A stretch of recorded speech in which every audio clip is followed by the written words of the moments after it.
সমস্ত প্রভুপক সাথীদের আমার নমস্কার। সাথীরা, যখন আপনিও অ্যাপ্লিকেশনে ডেটা এন্ট্রি করেন, তখন আপনাকে কিছু বিশেষ পরিস্থিতির সম্মুখীন হতে হয়। যেমন আপনি যদি কোনো বিল্ডিংয়ের ভিতরে কোনো সেন্সাস হাউসের ডেটা এন্ট্রি করতে যান এবং দেখেন সেই সেন্সাস হাউসে যে পরিবারটি থাকে তারা বর্তমানে বাড়িতে নেই, কোথাও বাইরে চলে গেছে।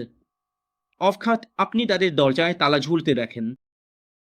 অর্শিদের সঙ্গে কথা বলে জানা যায় যে হ্যাঁ, এই পরিবারটি এখানে থাকে, তবে হয়তো এক দুদিনের জন্য বা আজকের বিলের জন্য এখানে নেই, কোনো কাজের কারণে বাইরে গেছে।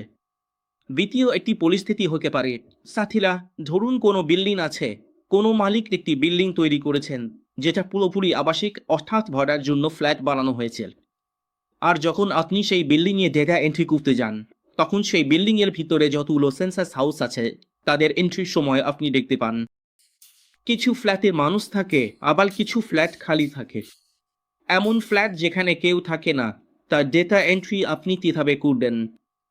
আবার ধরুন কোনো মন্দির, মসজিদ, গির্জা, ফ্যাক্টরি, হাসপাতাল, দোকান বা অফিস থাকলে তার ডেটা এন্ট্রি কিভাবে করতে হবে।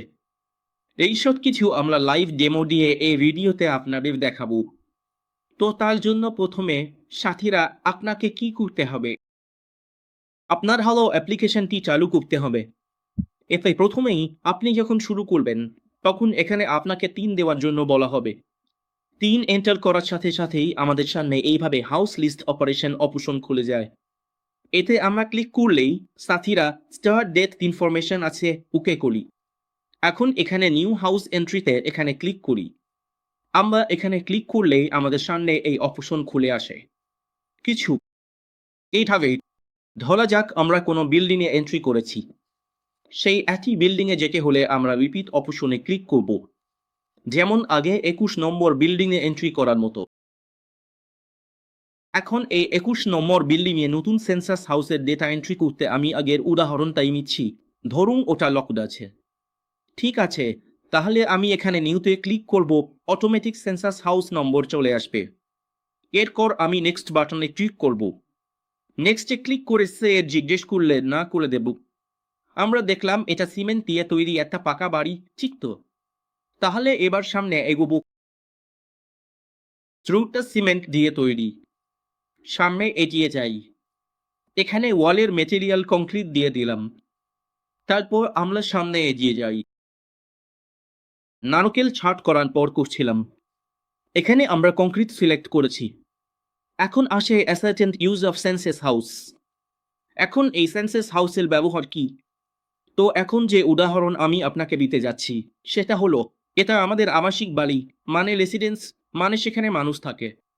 কিন্তু যখন আমরা ডেটা এন্ট্রির জন্য সেই সেন্সাস হাউসে পৌঁছালাম, তখন দেখা গেল সেটা তালাবন্ধ। মানে সেই পরিবার কিছু সময়ের জন্য বাইরে গেছে। আমরা যদি তাদের ঘটনাস্থলে না পাই, তবে এমন ক্ষেত্রে আমরা কি করব? রেসিডেন্সে ক্লিক করে নিচে স্ক্রল ডাউন করব। এখানে একটা অপশন দেখা যায় ইজ লকড। তো আমরা এখানে ইজ লকড এ ক্লিক করে ঠিক তখনই নেক্সট বাটনে ক্লিক করব। সাথীদের জন্য এখানে একটা মোবাইল নম্বর এন্টার করতে বলে, তো আপনাকে কি করতে হবে? পাশের বাড়ির লোকজনের থেকে একই পরিবারের মোবাইল নম্বর চেয়ে নিয়ে এন্ট্রি করতে পারেন। যদি ধরে নিই তারা নম্বর দিকে অস্বীকার করে, তাহলে এখানে একটা দামি নম্বর এন্টার করে দেবে এবং রাইট ক্লিক করে ফাইনাল সাবমিট করে দিতে হবে। এরপর এইভাবে আপনাকে এই প্রশ্নটা দেখতে হবে। ৭ নম্বরের পর সরাসরি ৩৪ নম্বরে চলে আসে, তখন আপনাকে কনফার্ম করে দিতে হবে। আমাদের করা লক সংক্রান্ত ডেটা এন্ট্রিও আপনাকে এভাবেই করতে হবে। ঠিক আছে, এবার আমরা ধরুন সেই একই বিল্ডিংয়ে একটা ফ্ল্যাট দেখছি যেখানে একটি খালি সেন্সাস হাউস আছে। তখন আমরা এখানে নিউতে ক্লিক করব। আমাদের সেন্সাস হাউস দেখা গেলে এবার নেক্সট এ ক্লিক করব। যদি কোনো আইডি না থাকে তবে নোতে ক্লিক করব। এটাও আমাদের পাকা বালি, তাই সিমেন্ট, ব্রিক কংক্রিট এবং আবার এখানে কংক্রিটে ক্লিক করব। এখন শেষে আবার এসলাটেন এ ক্লিক করুন। সেন্সাস হাউসগুলো নিয়ে এখন আমরা কি করব বন্ধুরা? এই ক্ষেত্রে আমাদের কি আছে? খালি আছে, ঠিক তো? এই যে আমাদের সেন্সাস হাউস, এটা খালি আছে। এখানে অ্যাকচুয়াল ইউজের জায়গায় আসলে তখন আমরা লিখে দেব হাউস, ঠিক আছে। এখানে কাল ইউজে হচ্ছে, তো থাকার জন্য এখানে আমরা হাউস লিখে দিই। ভর অথবা এখানে আপনি লাগতে পারেন ফর লিভিং মানে থাকার জন্য, ঠিক আছে। ফর লিভিং থাকার জন্য, ঠিক তো। এই ক্ষেত্রে এই লকটা ইনস্টিটিউশনাল। এই অ্যাক্টিভ বাটনটা এখানে থাকবে না, আপনি যতই ক্লিক করুন কিছু হবে না। এখন নেক্সট করলে ভ্যাকেন্ট দেখাবে, তারপর এখানে এসে কনফার্ম বাটনে ক্লিক করতে হবে। এই অবস্থায় আপনাকে ফোন নম্বরও এন্টার করতে বলে না। এখন দোকান, অফিস বা স্কুলের মতো অন্য পরিস্থিতি নিয়ে কথা বলি, ধরে নিই। তারপর মসজিদ বা কোনো উপাসনালয় হলে ধরুন বিল্ডিং নম্বর 23। এখন মন্দির বা মসজিদে গেলে বিল্ডিং নম্বর বদলে যায় সাথীরা। তাই এখানে আমাদের নতুন একটি বিল্ডিং নম্বর এন্টার করতে হবে, ধরুন 22। এখন এখানে নিউ অপশনে ক্লিক করলেই দেখবেন সেন্সাস হাউস নম্বরটি স্বয়ংক্রিয়ভাবে নিজে থেকেই বদলে যাবে। এরপর নেক্সট বাটনে ক্লিক করুন। মনে রাখবেন এখানে কোনো SCID দেওয়া নেই। এখন সেটা কার দ্বারা তৈরি? সিমেন্ট দিয়ে তৈরি হলে কংক্রিট সিলেক্ট করুন।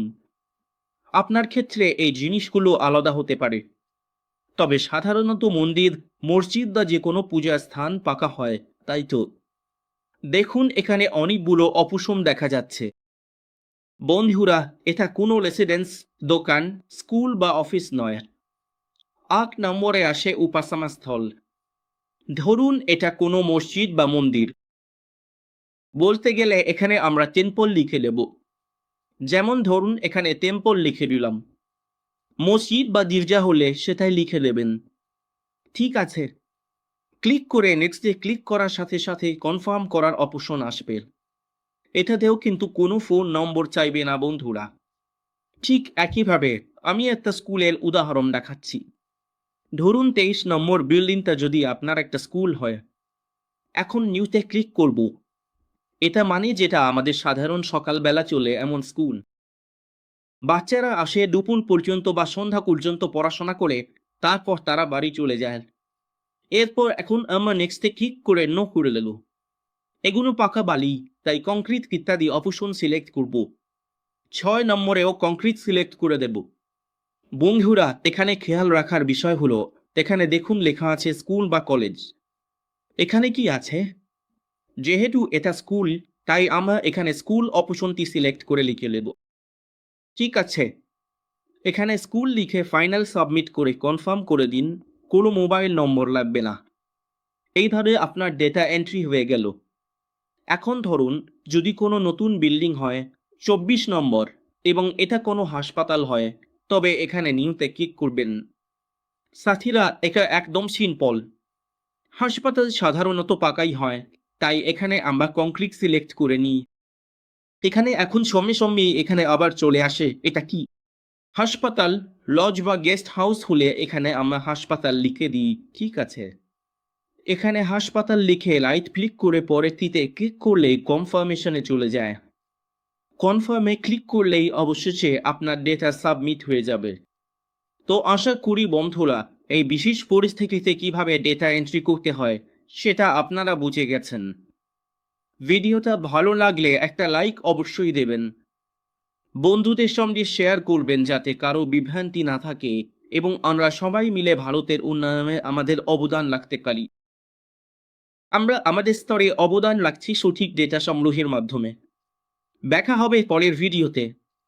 ততক্ষণ ভালো থাকবেন। নমস্কার। জয় হিন্দ বন্ধুরা।